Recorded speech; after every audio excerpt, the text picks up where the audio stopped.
this guy here. I'm gonna come for everyone. I kill everybody. Khamzat Chimaev was widely regarded as a formidable offensive style. Khamzat, look at that guy. Oh, yeah. I mean, what the fuck, man? Hey, and you want to hear what I hear. It's crazy. With the training sessions? Yeah. Yeah, that's what I hear too. He's over, because Darren Till's there right now at All-Stars in Sweden. And what'd Darren tell you? He's a fucking animal.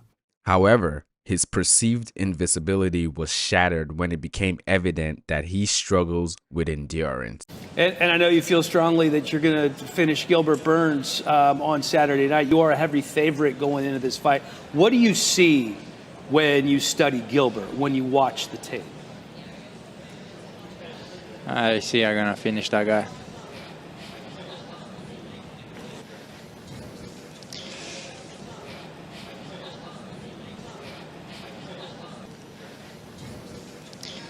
There you have it. Despite his initial dominance, he often fades after the first few rounds, unable to maintain his high intensity throughout the fight, making him vulnerable to opponents who can withstand his early onslaughts and capitalize on his fatigue in later rounds. With that being said, there hasn't been a fighter who has successfully capitalized on Khamzat's compromise. There are numerous examples of fighters who start their careers with immense potential, displaying exceptional skill, athleticism, and determination.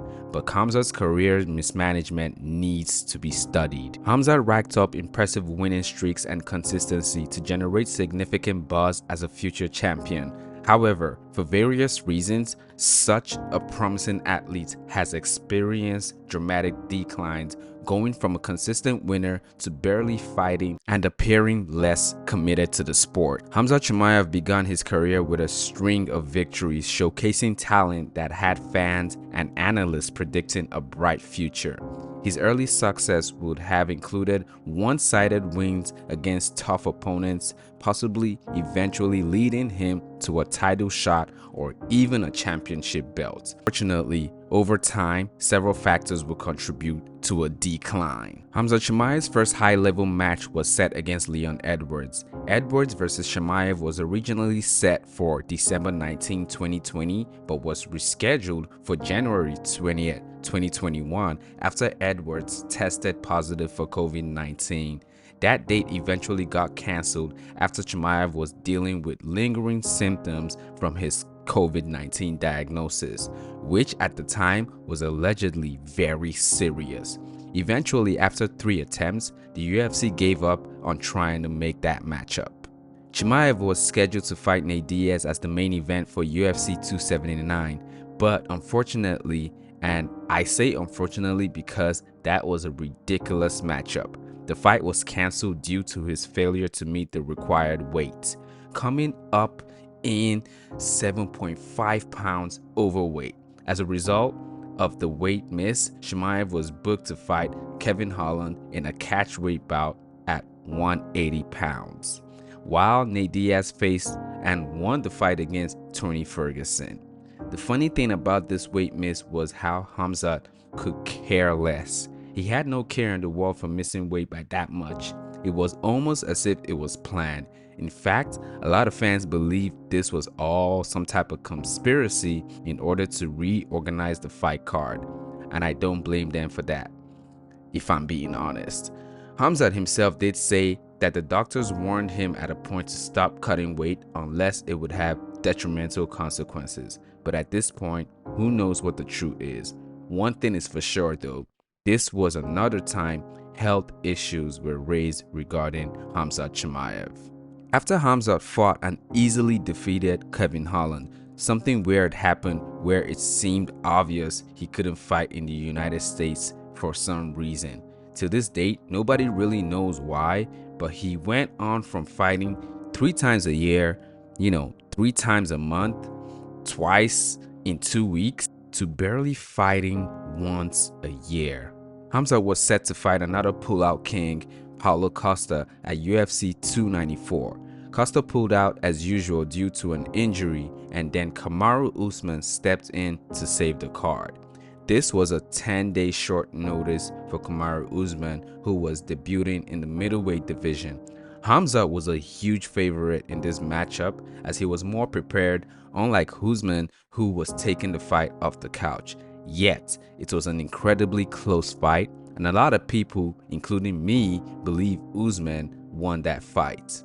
To me, this says more about how badass Kamaru Usman is rather than Khamzat not being as great as he had been touted to be. Either ways, Khamzat's invisibility aura was shattered after his fight, and a lot of people started referencing him as only having a destructive energy in the first round only.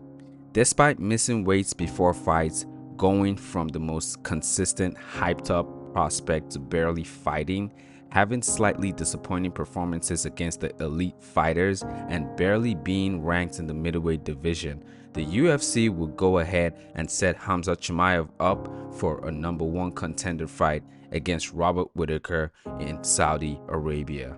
This was a very intriguing matchup, and I already made a whole video about it. Unfortunately, 1 week before the fight, Khamzat would pull out due to some sort of illness. Apparently, it seems to be very serious to the extent where he is actually hospitalized, allegedly. But again, who knows what the actual truth is. The main event for Saudi Arabia has been changed to Robert Whittaker versus Ikram Aliskerov, which is still an intriguing matchup. Khamzat Chimaev went from being the scariest fighter in the UFC at some point, fighting 3 times a month like I mentioned before, having high potential as a prospect, to barely fighting once a year with complications, missing weight, pulling out of fights for whatever reasons, and also losing his aura as an invincible fighter, as well as always facing some type of health issue. In general, Khamzat is now viewed as someone who is a result of not taking his career seriously. In my opinion, Khamzat has a serious health issue, and I really wish him the best. In the war with Gilbert Burns versus Khamzat Chimaev, that was the first time we saw Khamzat truly get tested and engage in a brawl. That was when we knew he wasn't just a tactical grappler and a striker, he could get into dog fights. But that was also the first time we saw Khamzat cracked. But if you remember that fight, he kept the same energy throughout the whole fight.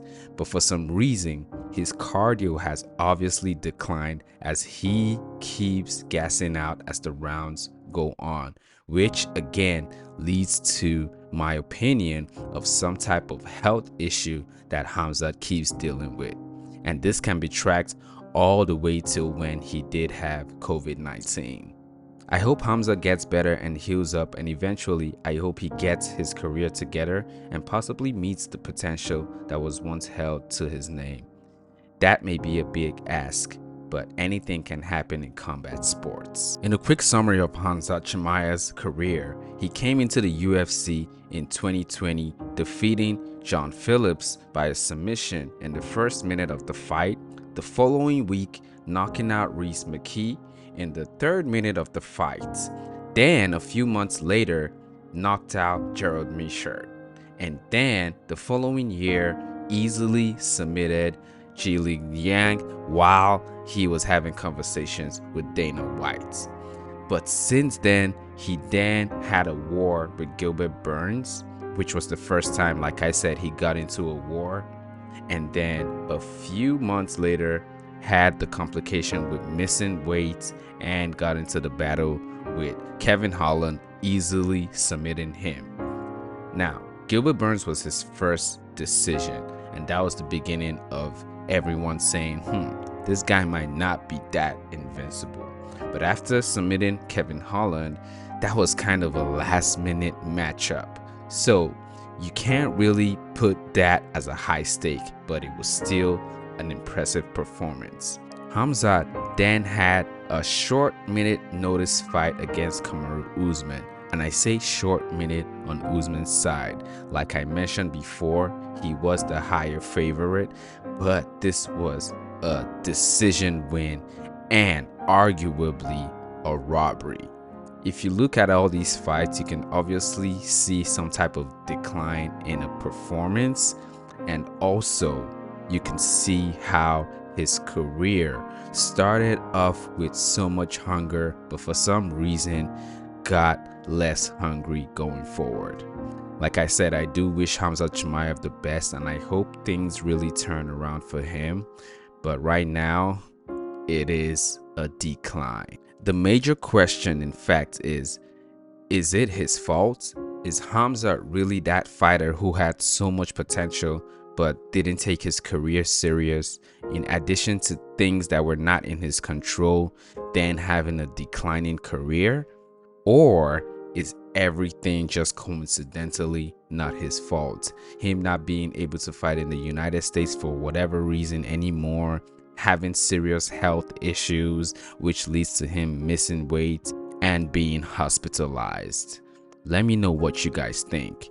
If you've reached this part of the video, I really appreciate you. Please don't forget to like and subscribe. I'll see you guys next time. Somebody put out a small piece, like a 20-minute one on Khamzat and his past, and interviewing him and talking about his childhood, and that's how you make a person like that. Oh, that's it. I mean, he comes from a tough place. Yeah. From a tough place, you're going to create tough men. I mean, look at him. The guy's Yeah. an absolute animal.